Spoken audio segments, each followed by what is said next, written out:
Live streaming, so don't anybody say anything you don't want everybody to hear. Here we go. Hello, everyone. This is Dr. Roger Paul, and tonight we're going to start a new paper, paper 158. It's the Transfiguration, the Mount of Transfiguration. I love this paper because it's got some good stuff in it. So we'll get started in a second. And that's on page 1752, the original book, and 15801 on the rest. Now I am getting feedback from somebody. Huh? I don't know. Did you put your earplugs in? Okay, that should be fine. And you're muted. Last week we had a lot of feedback on the video, so I don't know where it's coming from. Let me mute, see if it's me. I don't know who it is, but I still hear it coming when we talk. It's like a feedback back ourselves. Let's all mute. Yeah, everybody mute and see if that gets rid of it. Not down here, huh? It's got a red on. Would that be? No, that's leaving the video. The mute is, you're already muted. Everybody's muted. Let me see if I get it when I read tonight here. Let's get started. That may be the answer, and we'll just have to unmute when we all speak. Okay, paper 158, the Mount of Transfiguration. Now, let me set this up a little bit because this is so important what happened on this mountain.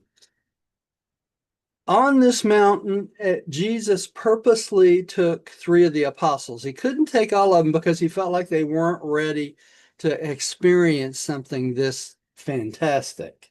Okay, so he only took 3 of them.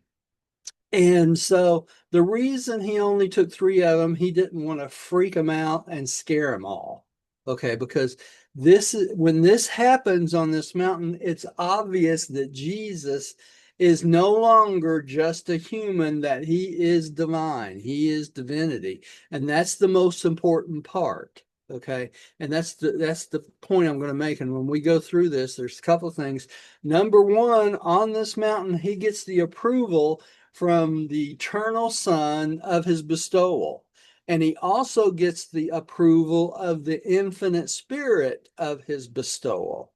Now, Gabriel brings the message from the eternal Son, and Father Melchizedek brings the message from the infinite Spirit. Now, the caveat to this is this: he did not get a direct response from God the Father. He only gets this response that this is my beloved Son, take heed of him. So the Father did not relay to him that he was finished. He wanted him to finish his bestowal all the way through. So that's the important part of this. So 2 of the paradise deities completely approved his bestowal, and the Father wanted him to finish completely. All right, so here we go. Paper 158, the Mount of Transfiguration.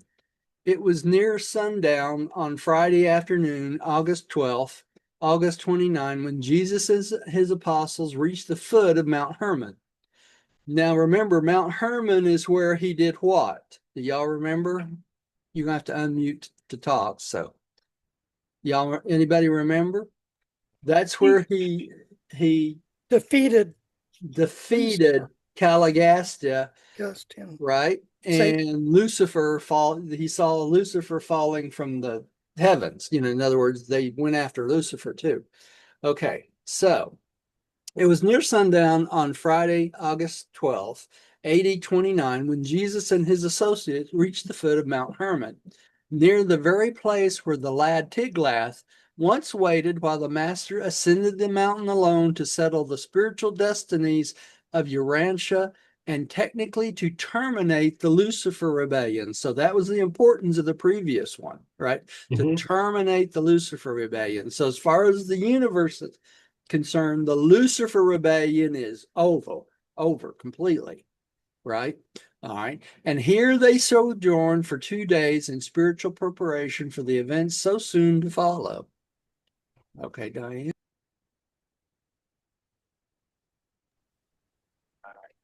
In a general way, Jesus knew beforehand what was to transpire on the mountain, and he much desired that all his apostles might share this experience.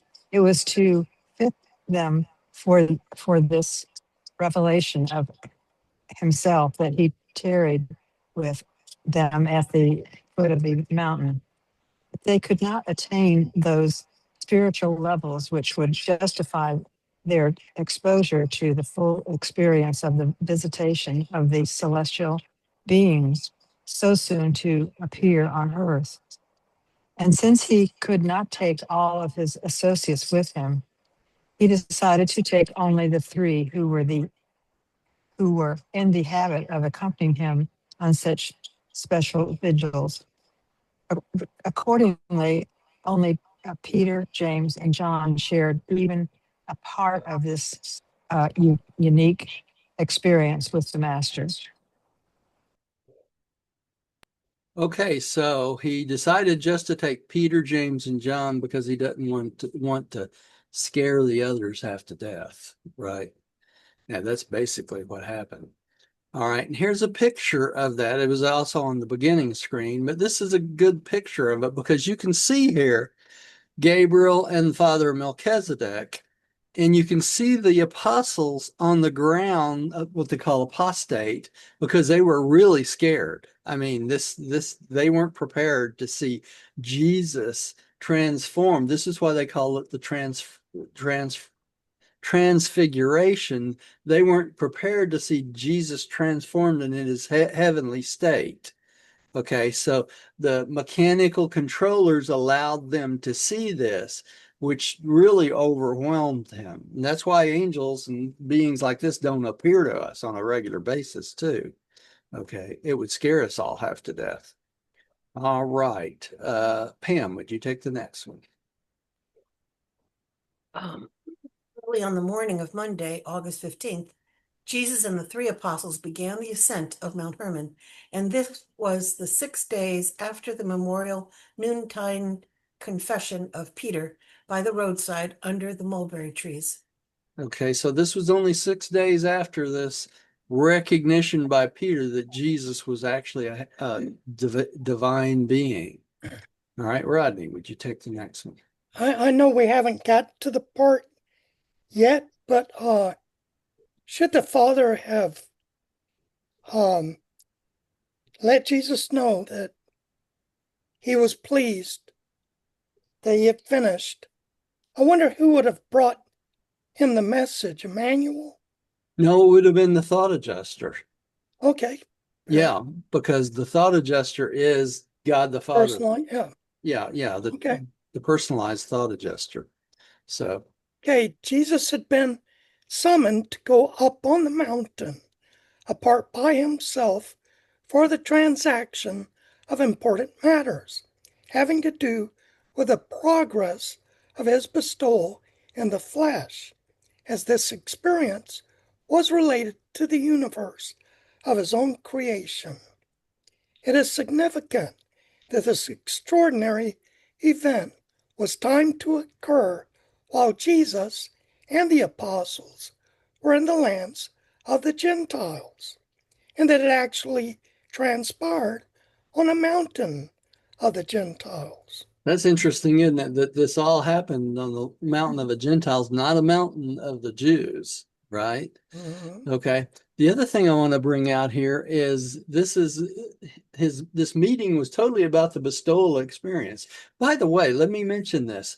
9 o'clock tomorrow morning, a new video will post. It's from chapter 1 of the book on Jesus, and I'd like y'all to all go out and watch it.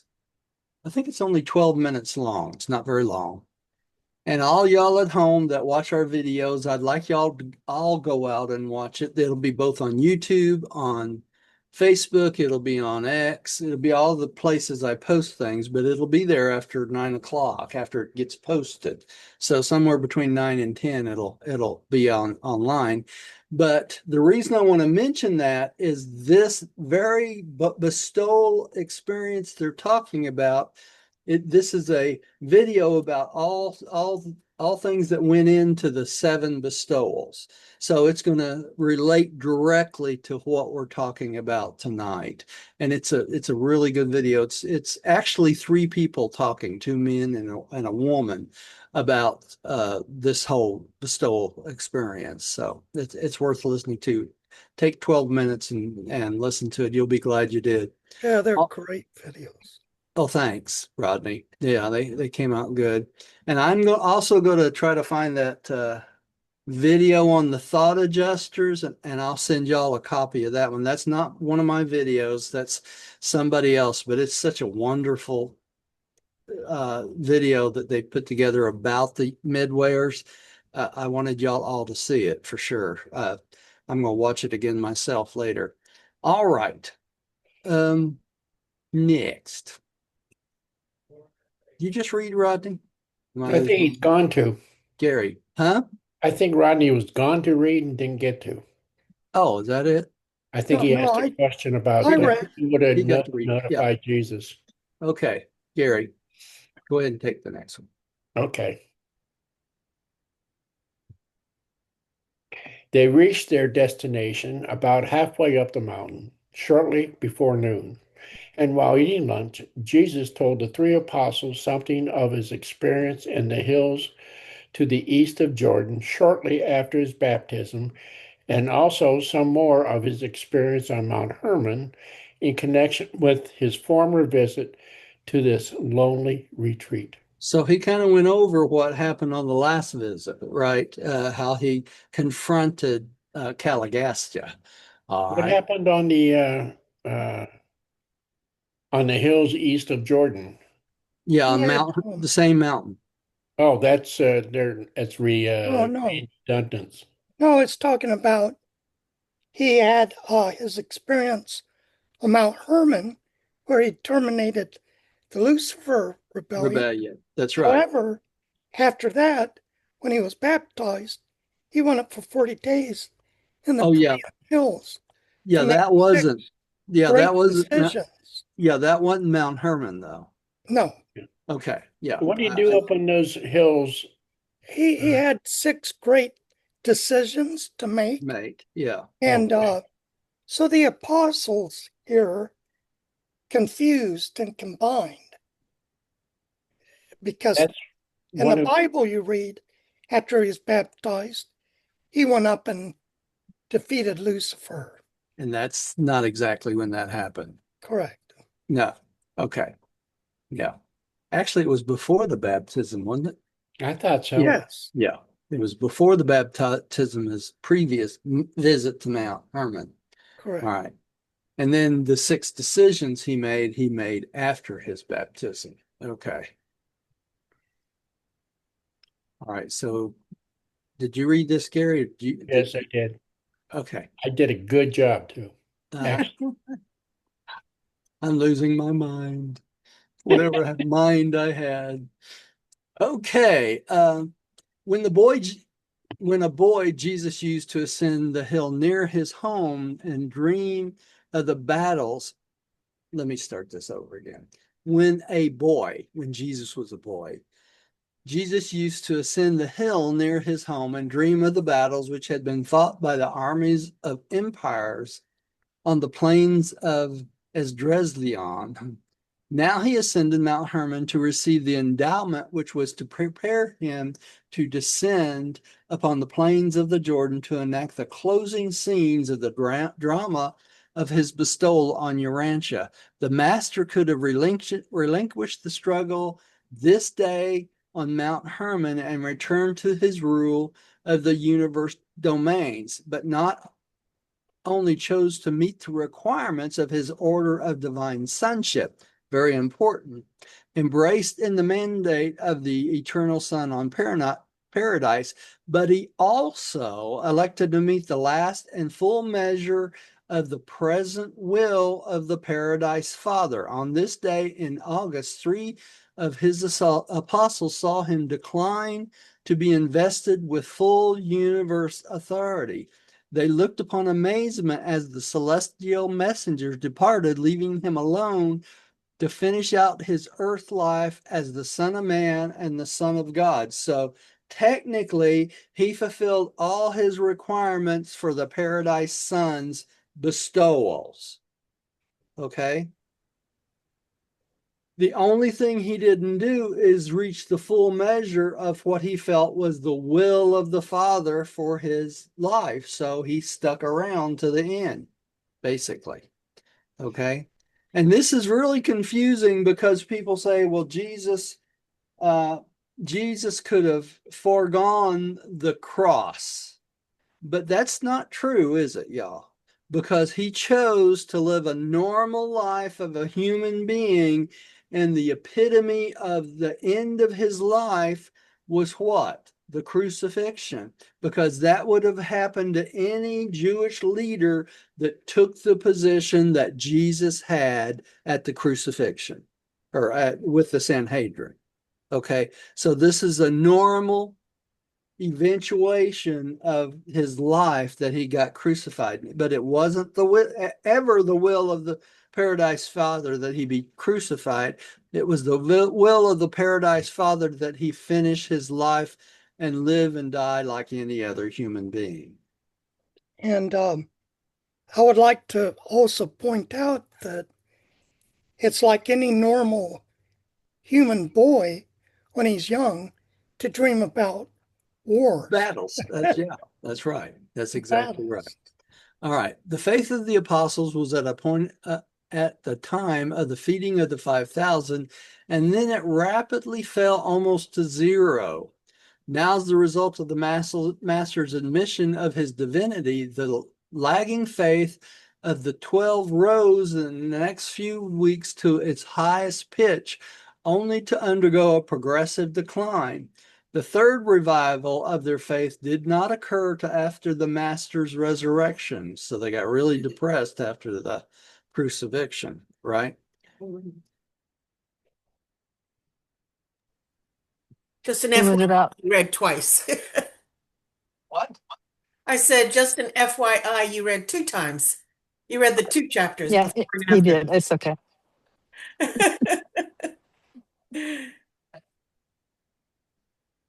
I'll take it back. Okay.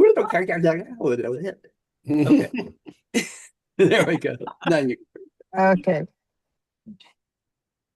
It was about 3 o'clock on this beautiful afternoon that Jesus took leave of the three apostles, saying, I go apart by myself for a season to commune with the Father and his messengers. I bid you tarry here, and while awaiting my return, pray that the Father's will may be done in all your experience and connection with the further bestowal mission of the Son of Man. And after saying this to them, Jesus withdrew for a long conference with Gabriel and with Father Melchizedek, not returning until about 6 o'clock. When Jesus saw their anxiety over his prolonged absence, he said, Why were you afraid? You well know I must be about my Father's business. Wherefore do you doubt when I am not with you? I now declare that the Son of Man has chosen to go through his full life in your midst, and as one of you. Be of good cheer. I will not leave you until my work is finished. Be hard to be, I don't know. I don't like that. Good cheer. Yeah. It's just like it seems inappropriate. Yeah, they go up this mountain and you think it's celestial message, and you're supposed to be happy about it. Really, I'm like, I don't know about that. Right? All right. Go ahead and mute again, dude. Oh, excuse me. I'm sorry. All right, let's go into the next one. Pam. Uh-huh. As they partook of their meager evening meal, Peter asked the master, How long do we remain on this mountain away from your brethren? And Jesus answered, Until you shall see the glory of the Son of Man, and know that whatsoever I have declared to you is true. And they talked over the affairs of the Lucifer rebellion while seated about the glowing embers of their fire, until darkness drew on and the apostles' eyes grew heavy, for they had begun their journey very early that morning. Okay, so they were pretty exhausted by this point, right? All right. Let's see. Rodney, would you take Yeah. the next one? When the three had been fast asleep for about half an hour, they were suddenly awakened by a nearby crackling sound, and much to their amazement and consternation, on looking about them, they beheld Jesus in intimate converse with two brilliant beings, clothed in the habiliments of the light of the celestial world. And Jesus' face and form shone with the luminosity of a heavenly light. These three conversed in a strange language, but from certain things said, Peter erroneously conjectured that the beings with Jesus were Moses and Elijah, and in reality, they were Gabriel and the Father Melchizedek. The physical controllers had arranged for the apostles to witness this scene because of Jesus' request. Okay, so if the physical controllers had not expanded their vision, they would have not even seen or heard anything, would they? Right? That's right. Yeah. So Jesus wanted them to see what was going on and hear what was going on so that they'd have this experience for themselves. They would be sure of the divinity of Jesus. But it Okay. was beautiful. Yeah. Gary, would you take the next one? The three apostles were so badly frightened that they were slow in collecting their wits. But Peter, who was first to recover himself, said, as the dazzling vision faded from before them and they observed Jesus standing alone, Jesus, Master, it is good to have been here. We rejoice to see this glory. We are loath to go back to the inglorious world. If you are willing, let us abide here, and we will erect 3 tents, one for you, one for Moses, and one for Elijah. And Peter said this because of his confusion and because nothing else came into his mind at just that moment. Okay, so they saw something magnificent. They didn't want to go back down to the regular world, did they? And I'm sure this would be the case if you got to glimpse anywhere in the mansion worlds, right? You'd say, why would I want to go back to that terrible world we live in? But You know, earlier, they were wanting to get back. That's right. But Earlier then they they were. you know, saw that. you Listen, know what this reminds me of? What's that? You hear these stories of near-death experiences and stuff. Uh-huh. Yeah. It seemed to be a common theme in most of them, if not all, that once they've seen these celestial beings, they do not want to return. Yeah. It's kind of funny though, if you think about all these things over time that's happened and all these people that's seen these things, there's certain facts we know, don't we? We know that the human consciousness is not awake from the time of death till the time of being revived on the mansion worlds, don't we? That's fact. So we know that these people, whatever they see, must have been conjectured in their mind itself, right? Because these are all physical manifestations from the human brain. Okay, so they know they couldn't be real because you can't travel to the mansion worlds and get back in an instant of time. It's impossible, right? So we know it takes 3 periods to wake up on the mansion world, and part of that period of time is for the adjudication and the travel it takes to get there. So there's no way if someone was dead for, let's say, 6 hours, they could have gone to the mansion world, saw all their relatives, and come back. You see what I'm saying? yeah, because Roger, when we pass away, our soul is taken to the spiritual polarity of the planet. Yeah. Before you even That leave. takes time. Yeah, that takes time. Yeah. And they probably go up every, who knows, Midnight every of 2 each hours. the midnight of each night's when the seraphim leave Exactly. for the mansion With a worlds bunch of souls. with a bunch of souls. That's right.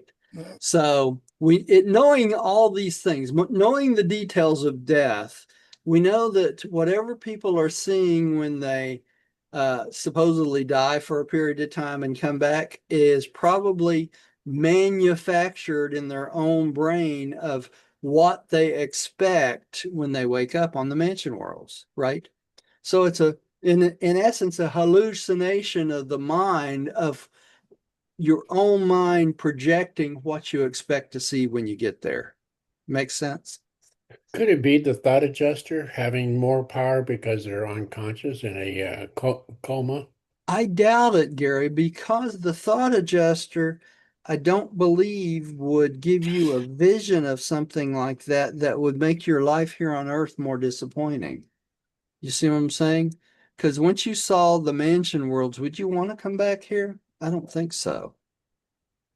So that's my personal opinion about that. But Uh, yeah, I think it's more about the brain cells firing off because of the lack of oxygen and stuff like that if people are actually in a state near death or at death. So, but we know what exactly happens at total death. When they say the pilot light goes out, that means the thought adjuster has left. And once that thought adjuster has left, it's over, right? That's all there is to it. And so your guardian seraphim takes your soul, it's gone, you know. Your personality's gone because it's gone with the thought adjuster. Okay. So the only thing is left is mindal patterns, and that is the property of the angel and the angelic core until you reawaken. You know what I'm saying?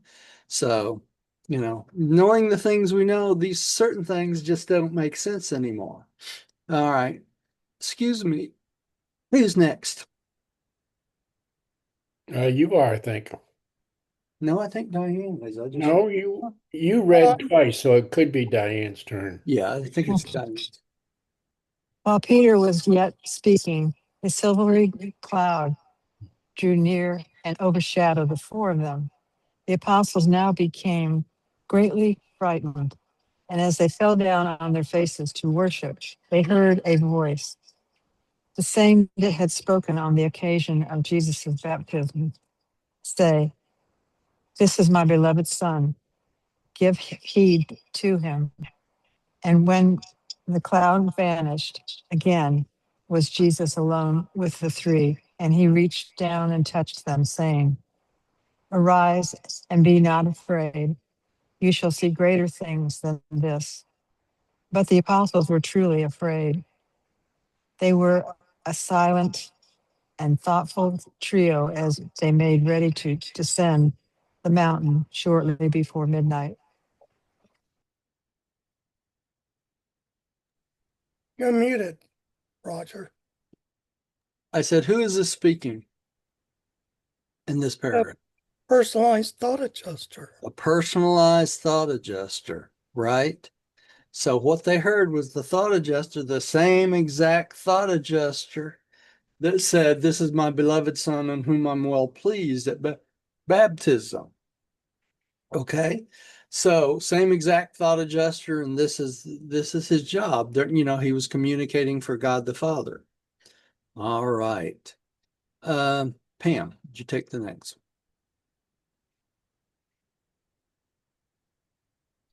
Can't hear you, Pam. For about half the distance, oh, number 2, coming down the mountain. Why did they go down at midnight? I mean, what can you see? I don't. I was thinking that you must have been reading my mind. I was thinking if they're heading down at midnight, I'd be afraid I'd stumble and fall down There's the no mountain. street lights. Rodney, unmute yourself. Starlight, the moon. Yeah. Yeah, They man. must have been able to see. Yeah. Yeah. Everybody stay unmuted. Let's see if this comes Okay. back again. Okay. mountain. Not a word was spoken. Jesus then began the conversation by remarking, "Make certain that you tell no man, not even your brethren, what you have seen and heard on this mountain, until the Son of Man has risen from the dead." The three apostles were shocked and bewildered by the Master's words, "until the Son of Man has risen from the dead." They had so recently reaffirmed their faith in him as the deliverer, Son of God, and they had just beheld him transfigured in glory before their very eyes, and now he began to talk about rising from the dead. So they thought there's no way he could die, right? Yeah. Because they just saw him as a heavenly being. So they're saying, is he lost his mind? He's talking about dying. And all right. So you can see what their problem was there. All Yeah. right, Rodney. Yes. Peter shuddered at the thought of the Master's dying. It was too disagreeable an idea to entertain, and fearing that James or John might ask some question relative to this statement, he thought best to start up a diverting conversation. And not knowing what else to talk about, gave expression to the first thought coming into his mind, which was, "Master, why is it that the scribes say that Elijah must first come before the Messiah shall appear?" And Jesus, knowing that Peter sought to avoid reference to his death and resurrection, answered, "Elijah indeed comes first to prepare the way for the Son of Man, who must suffer many things and finally be rejected. But I tell you that Elijah is already come, and they received him not, but did to him whatsoever they willed."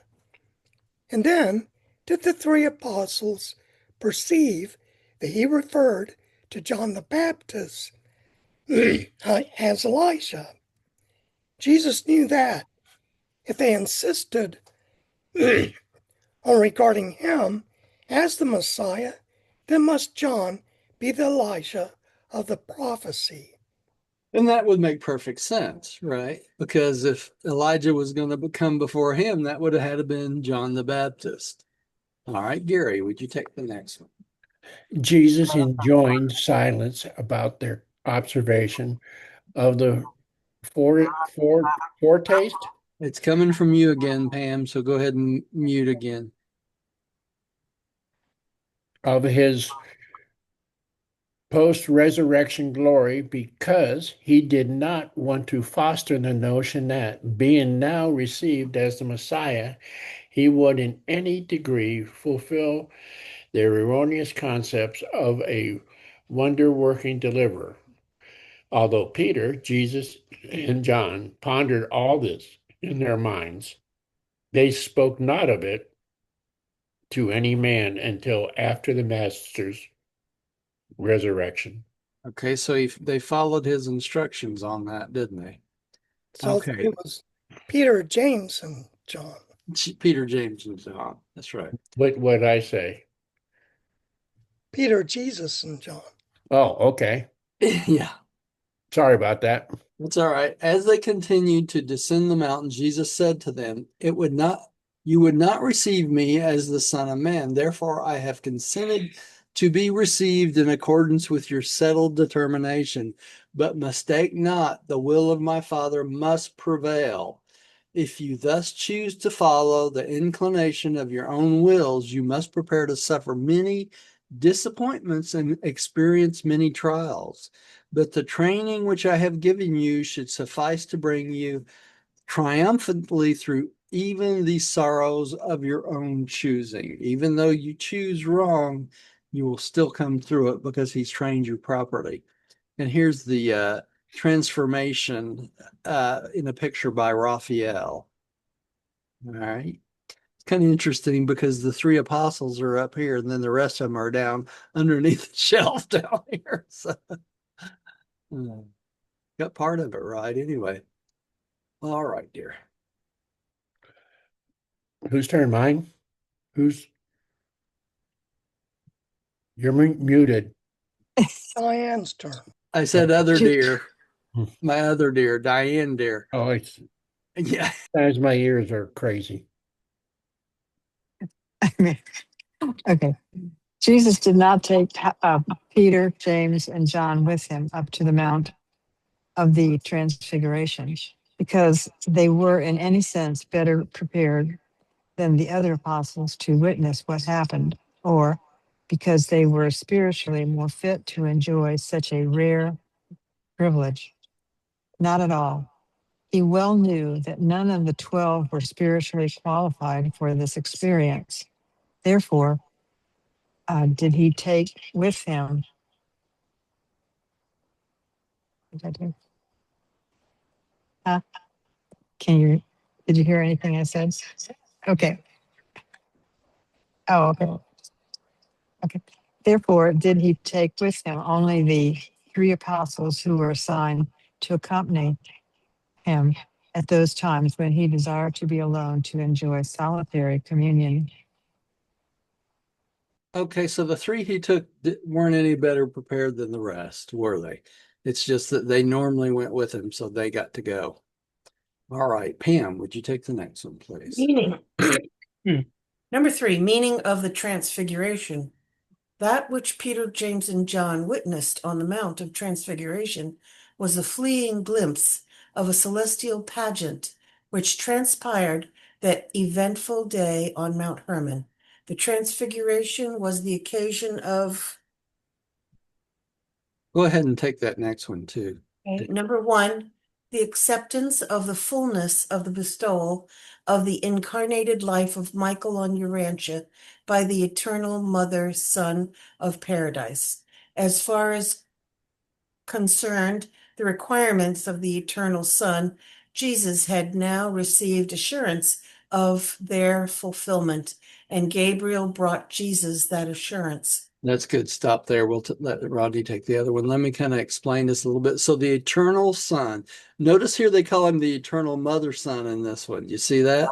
Wonder Mhm. why. Because he's the mother of all spiritual beings. That's true.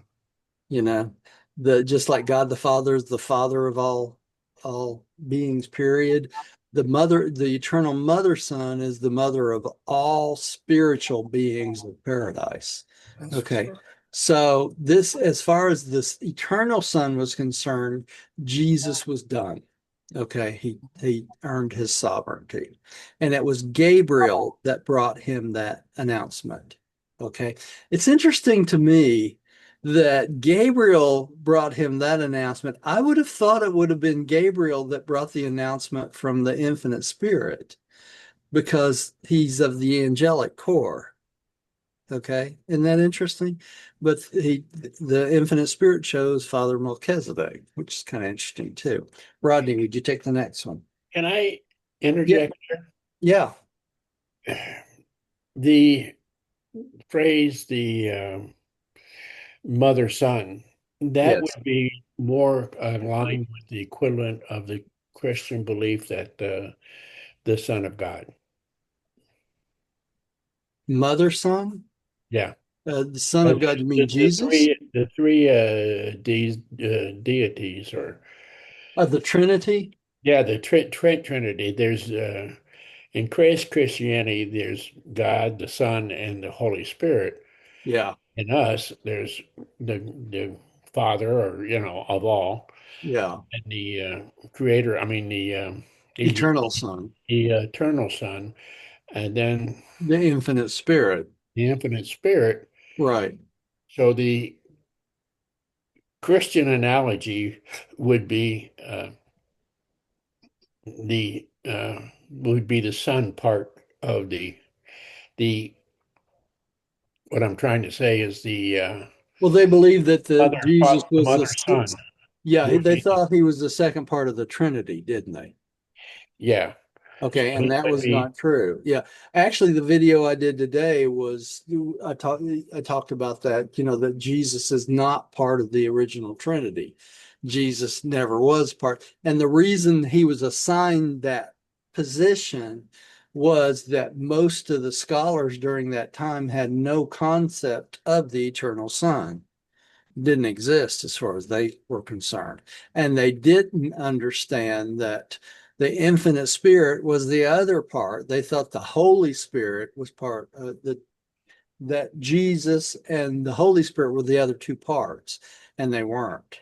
Which is interesting because Melchizedek taught them properly about that, but apparently it didn't stick, did it? Hmm.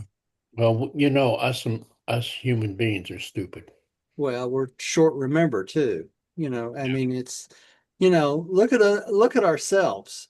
We've gone through some of this stuff, dozens of times in this book, and we still forget little things, don't we? I mean, it's just the We get human big things too. big things too. It just won't stick all of it all the time. This You book know, has to be read 1,000 times. it does, and then you still miss stuff, right? All Well, right, look at you. Rodney, would you take the next Yeah. one and let Gary smooch? Yeah. Okay, 2. The testimony of the satisfaction of the infinite spirit as to the fullness of the Urantia bestowal in the likeness of mortal flesh. The universe representative of the infinite spirit, the immediate associate of Michael on Salvington, and his ever-present co-worker, on this occasion spoke through the Father Melchizedek. Okay, you notice how they make the distinction there?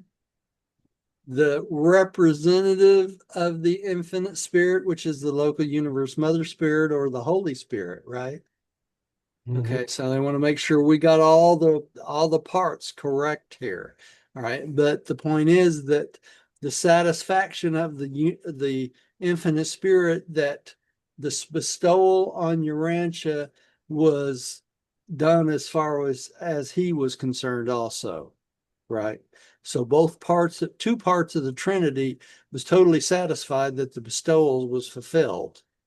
All right. And it makes it an interesting point that if some accident of time happened to Jesus and he was to die before he finished his bestowal, he would have still been accepted as being done with his bestowal, right? All right. So, Gary, would you take the next one? Jesus welcomed his testimony regarding the success of his earth mission presented by the messengers of the eternal Son and the infinite Spirit. But he noted that his Father did not indicate that the Urantia bestowal was finished. Only did the unseen presence of the Father bear witness through Jesus' personalized gesture, saying, "This is my beloved Son. Give heed to him." And this was spoken in words to be heard also by the three apostles. So the Father basically said, okay, we're good so far, but I'm going to let him finish his bestowal on earth, right? So, as far as Jesus was concerned, he wasn't done because his Father was not satisfied. All right. After this celestial visitation, Jesus sought to know his Father's will and decided to pursue the mortal bestowal to its natural end. And this was the significance of the transfiguration to Jesus. To the three apostles, it was an event marking the entrance of the Master upon the final phase of his earth career as the Son of God and the Son of Man. All right. Diane. After the formal visitation of Gabriel and the Father Melchizedek, Jesus held informal converse with these, his sons of ministry, and communed with them concerning the affairs of the universe. Notice here it says he held informal converse with this. What does it say here? His sons of ministry. Why did they say his sons of ministry? Because he created them. These were his created sons of his ministry, right? So we're not talking about the apostles here. We're talking about, We're talking about Melchizedek, Father Melchizedek, and Gabriel. oh, Why were they sons of his ministry? Because Father Melchizedek and Gabriel were both created by him and the local universe mother spirit, Correct. right? Gabriel's one of the few angels that were not created exclusively by the infinite spirit. Jesus also was involved in the creation of Gabriel along with the local universe mother spirit, and the same way with the Father Melchizedek. Now, I want to bring up a point here too. Father Melchizedek was involved in creating all the Melchizedeks. Okay. That's right. He was the first.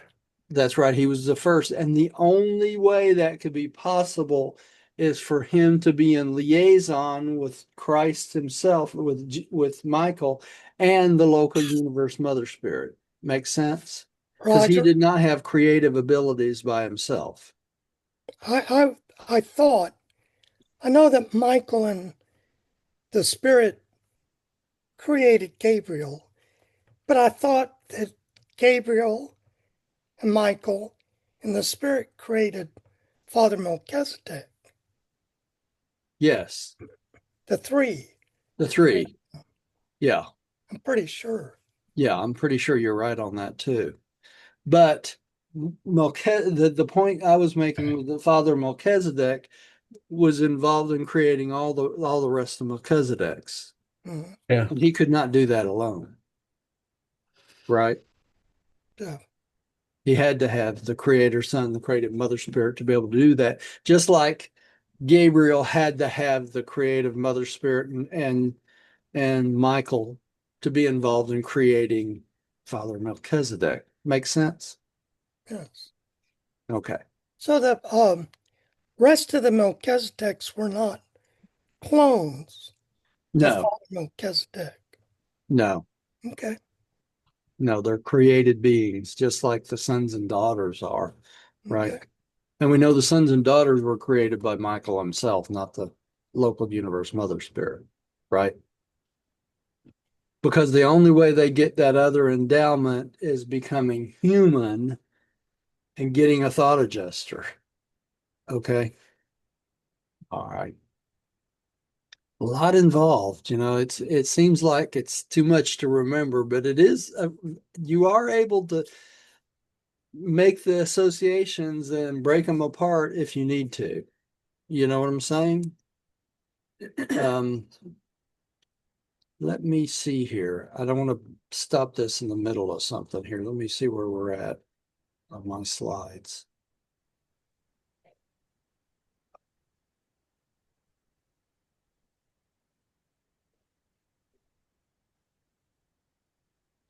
This is halfway through right here. So I think I'm going to shut it off tonight, so that when we go through the epileptic boy, it goes to a different mindset completely when we right. get to this. So I don't want to dilute what we just learned with this too. So we'll take this up next time from here, if that's okay with everybody. Yes. Okay, and y'all go listen to the video I'll send you out in the morning sometime this week. You'll be glad you did. It's a good overall of Jesus's life before Urantia. So you two out at home do the same thing. All right, let me stop the share and bring the other share back up. And Pam, who's up? It's me. All right, go for it. The prayer of acceptance.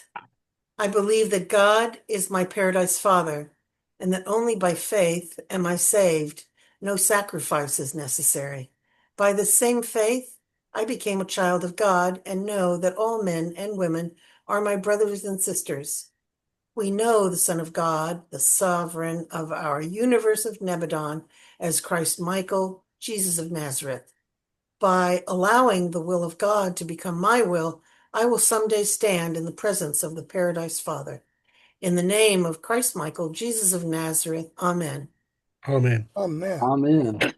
And thanks everybody for joining me. Please come see me again in all these different formats. Be sure to like us, follow us, and share, and all that good stuff. So we will plan on seeing everybody next time. All right. Which Okay. will be Thursday. Okay. Thursday? I thought it'd be Tuesday. No, this is Tuesday. What am This I is thinking? Tuesday. Be the Yep. 12th. Okay. All right, y'all. Have Just a good remember, I'm the oldest one here, so Thank you, for Roger. give me for my faux pas. night. You're Love you forgiven. guys. All right. Love you guys too. I love you too. Have a good Yeah. night. See you in a Good couple night. days. All right. Bye-bye. Bye-bye, everybody.